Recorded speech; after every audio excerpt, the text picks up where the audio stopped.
तो आज हम पढ़ेंगे द इंडियन पिनल कोड के जनरल एक्सेप्शंस के बारे में, जिसके बारे में हमने लास्ट वीडियो में डिस्कस किया था कि कुछ जनरल एक्सेप्शंस हैं।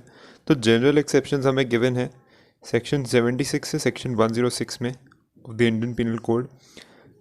तो आज हमें डिस्कस करना है पहले एक्सेप्शन के बारे में, जो कि है mistake of facts and mistake by law.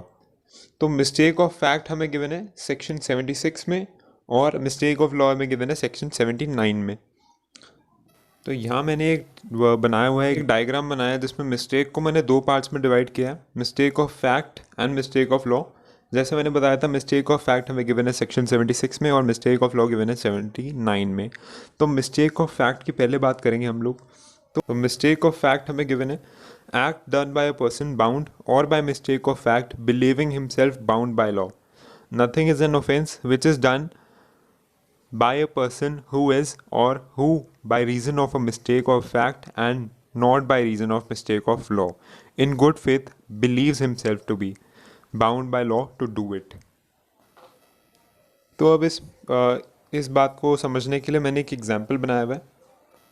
तो यहाँ एक एग्जांपल गिवन है जिसमें कि ए एक कमांडर होता है और वो बी को, जो कि एक सोल्जर होता है, ऑर्डर देता है।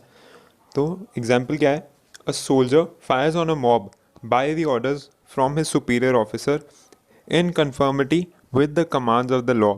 B has committed no offense। तो सोल्जर इस बात के लिए लायबल नहीं माना जाएगा क्योंकि वो मिस्टेक ऑफ फैक्ट्स जो एग्जाम्पल था उसमें लायबल माना जाएगा और उसको एक कह सकते हैं कि एक मिस्टेक की तरह कंसिडर किया जाएगा और उसको एक इनोसेंट पर्सन ही माना जाएगा। तो अब आगे बढ़ेंगे हम लोग मिस्टेक ऑफ लॉ की तरफ। तो मिस्टेक ऑफ लॉ हमें गिवन है सेक्शन 79 में of the Indian penal code. The act done by a person justified और by mistake of fact believing himself justified by law. Nothing is an offence which is done by any person who is justified by law और who by reason of a mistake of fact and not by reason of a mistake of law in good faith and believes himself to be justified by law in doing it। तो इसके लिए मेरे पास दो example है।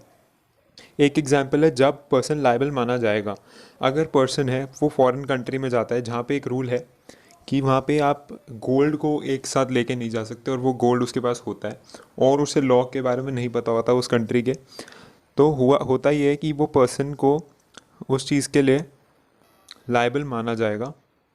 और एक और example है जो मैं आपको दिखाता हूँ अब। तो एक ये एग्जाम्पल है जहाँ पे पर्सन इनोसेंट ही प्रूव होगा। A sees Z committing what appears A to be a murder.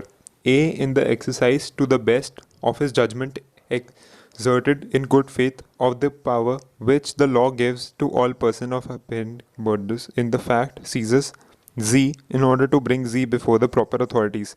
A has committed no offense, though it may turn out that Z was acting in self-defense। तो ये एक example होगा self defence का, but इसमें person liable नहीं माना जाएगा और इसमें उसको इनोसेंट ही माना जाएगा लॉ के नज़रिए से। ये भी एक एग्जाम्पल है, इसको भी नोट डाउन करना काफ़ी ज़रूरी है। तो आज हमने पढ़ लिया mistake section 76 and 79, mistake of fact and mistake of law. Thank you.